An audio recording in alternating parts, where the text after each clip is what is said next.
How about watching CC in that changeup yesterday, just dominant? Yeah, I mean, it's definitely a weapon that he's been using to his advantage, and on short rest, to have that pitch available for him like that, you saw what it was able to do for him, and your fastball command's not going to be as good on short rest. I didn't think he was overall as good yesterday as he was the first game, where he was just sheer dominant with that fastball. But boy, was he effective, and you're right, that changeup was huge. One thing, too, that was very noticeable was the sense of energy that your club had. You always do. I mean, you're always dangerous. We know that. But I thought even trying to steal bases early, A-Rod, Posada, I mean, you guys were like putting the kill on. You could see it on your side, and it was just a different feeling. I know from being a former manager on the other side, I'm going, I would never tell my players that we're in trouble today with the way they're playing, because you could see it from the first. And Jeter getting it going, even though he got picked off. I said, you know what? They're going to try to take it to it. They're not bunching hits, so they're going to take it to them today on a basis if they can. You got to credit our manager and our coaching staff and our advanced scouts, because there is a game plan in place about depending on what the lineups are and who's in, and depending on what that is, how aggressive you can be on the base pass, and but the first important part of it is you got to get on the base pass, and so our guys definitely executed the game plan yesterday that Joe Girardi had put in place, and over time, I think it worked in our favor, and hopefully it'll continue to do that. We tried to execute a game plan the day before, didn't work out, and Anaheim won, and so that's the one great thing about when you're playing in these postseason series that are extended.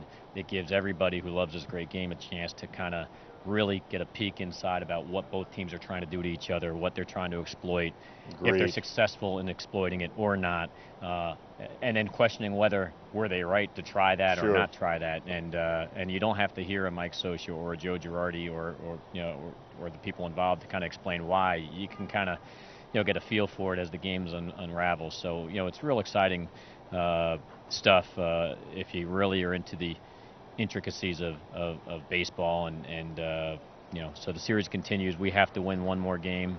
We've been in this situation before. We've been able to do it in the past, and we've also had our hearts broken. So our hands are full. We know that, and that's why we're here, getting a workout in today. You mentioned, and we're chatting with Brian Cashman, you mentioned Joe. Yesterday, I thought it was remarkable how even keel, he just seems to, no matter what happens, be the same guy. I know that I couldn't handle what you guys deal with, the two of you, and the pressure spots that you were in. Obviously, the media, talk shows, all the different things that you dealt with during those 24 hours after everything with Robertson and Aceves and the end of that game.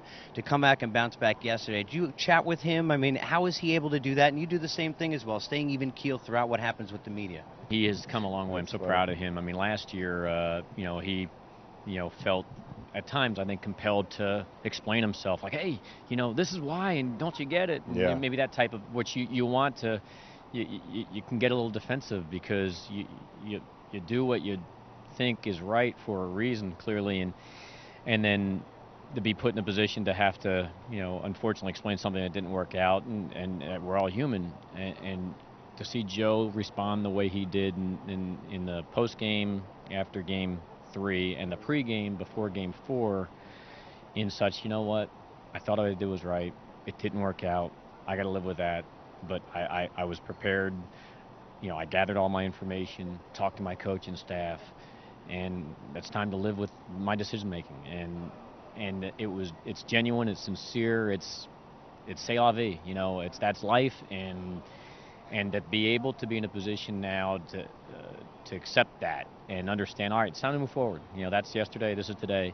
That is a great place to be, and shows the evolution of him as a manager in this game, and it's impossible in our city too. So he's come a great deal to our benefit, a long way, and I was very proud of him.